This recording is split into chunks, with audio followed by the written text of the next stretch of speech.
Alam niyo po, pag may inalis ang Diyos sa iyo, laging mas maganda ang ipinapalit ng Diyos.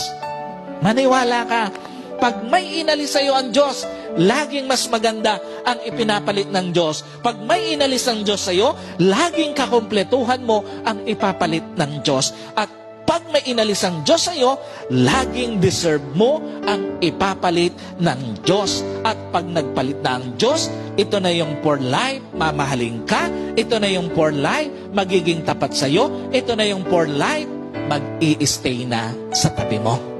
Ang kailangan mo lang gawin, gaya ng sinabi ng Panginoon sa Israel sa pamamagitan ni Isaiah, forget the former things, do not dwell on the past, see, I am doing a new things.